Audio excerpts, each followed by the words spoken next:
ഫ്രണ്ടിലേക്ക് ഒരിക്കൽ കൂടി എല്ലാവർക്കും സ്വാഗതം. ഞാൻ ഇന്ന് നിങ്ങൾക്ക് കാണിച്ചു തരാൻ പോകുന്നത് മുട്ടത്തോട് പൊടിച്ച് അത് കൃഷികൾക്ക് എങ്ങനെ ഉപയോഗിക്കാനുള്ള രീതിയാണ് നിങ്ങളെ പഠിപ്പിക്കുന്നത്. ഇതിപ്പോൾ നമ്മളൊരു മിക്സി ജാറിൽ ഇതിടുകയാണ്. ഇതിൽ ചില കളറ് കാണുന്നുണ്ടാച്ച ഇതിൽ നമ്മൾ ചായപ്പിണ്ടി അതുകൂടി ചേർന്നുകൊണ്ടാണ് ഈ കളർ വന്നിട്ടുള്ളത്. നന്നായി ഉണക്കിയെടുത്ത മുട്ടത്തോട് കൃഷികൾക്ക് വളരെ ഉപകാരപ്പെടുന്ന ഒന്നായത് എന്തുകൊണ്ടാണെന്ന് വെച്ചാൽ അതിൻ്റെ മണ്ണിൻ്റെ എയർ സർക്കുലേഷൻ കിട്ടുവാനും അതുപോലെ കായകൾ ഉണ്ടാകാനും അതിന് നല്ല ഗ്രോത്ത് കിട്ടാനും ഒക്കെ നല്ലതാണ്.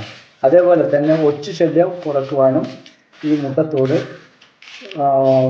ചെടികൾക്ക് ഇട്ട് കൊടുത്താൽ ഒരുപാട് വ്യത്യാസം കാണും. ഒച്ചു ശല്യം വളരെ കുറഞ്ഞു കാണുന്നുണ്ട്.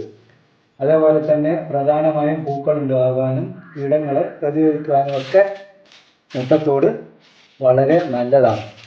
ഇത് നമ്മുടെ വീട്ടിലൊക്കെ ഒരുപാട് മുട്ടത്തോട് നമ്മൾ ഉണ്ടാകുന്നത് നമ്മൾ വേസ്റ്റിലിട്ട് കളയാതെ അത് ഇതുപോലെ നമ്മൾ ചെയ്തു കഴിഞ്ഞാൽ നമുക്ക് ഇത് പൊടിച്ചെടുത്തു കഴിഞ്ഞാൽ എല്ലാത്തിനും കുറേശ്ശെ ഓരോ ടീസ്പൂൺ വീതം ഇട്ട് കൊടുത്താൽ നല്ലതാണ്.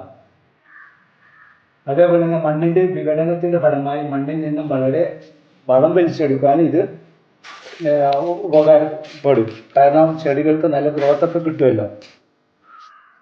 മണ്ണിൻ്റെ pH ലെവൽ കൺട്രോൾ ചെയ്യുവാനും ചെടികൾ നന്നായി വളരുവാനൊക്കെ ഉപകാരപ്രദമായ ഒന്നാണ് മുട്ടത്തോട്.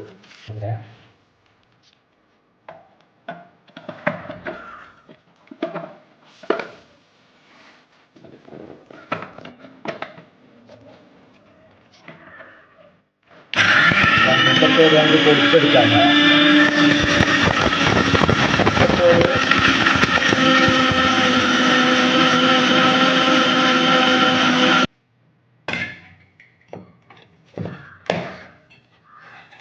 ഇത് പൗഡർ ഫോമിലാക്കി ചൂടുവെള്ളത്തിൽ ഇട്ട് അലിയിച്ചെടുത്ത് ഒരു ദിവസം മുഴുവൻ വെള്ളത്തിലിട്ട് വെച്ച് അലിയിച്ചെടുത്ത് അത് സ്പ്രേ ചെയ്ത് കൊടുത്താലും വളരെ നല്ലതാണ്.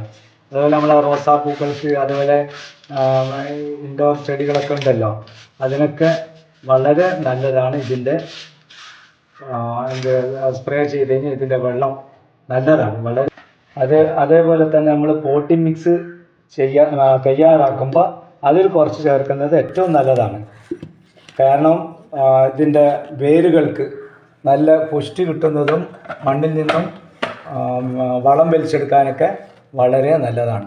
നമ്മൾ വെറുതെ വേസ്റ്റാക്കി കളയുന്ന മുട്ടത്തോടുകൾ കളക്ട് ചെയ്ത് വെച്ച് കഴിഞ്ഞ് അത് കുറച്ച് തോടുകൾ ഒന്നിച്ചായി കഴിഞ്ഞാൽ നമ്മൾ ഒന്ന് വെയിലത്തിട്ട് ഉണക്കിയെടുത്ത് ഇതുപോലെ മിക്സി ജാറിൽ അഴിച്ചെടുത്ത് കഴിഞ്ഞാൽ നല്ലൊരു വളം നമുക്ക് ഇതിൽ നിന്ന് തന്നെ ഉണ്ടാക്കാം. നമ്മൾ മാർക്കറ്റിൽ നിന്ന് വാങ്ങുന്ന മറ്റ് വളങ്ങളെക്കാളും ഏറ്റവും നല്ലതും ഒരു ചിലവുമില്ലാതെ നമുക്ക് സ്വന്തമായിട്ട് ഉണ്ടാക്കാവുന്ന ഒരു വളം കൂടിയാണ് മുട്ടത്തോട്. അപ്പോൾ എൻ്റെ ഈ വീഡിയോ ഇഷ്ടപ്പെട്ടാൽ എല്ലാവരും ലൈക്ക് ചെയ്യുക, കമൻറ്റ് ചെയ്യുക, സബ്സ്ക്രൈബ് ചെയ്യുക. എല്ലാവർക്കും ഒരിക്കൽ കൂടി നന്ദി, നമസ്കാരം.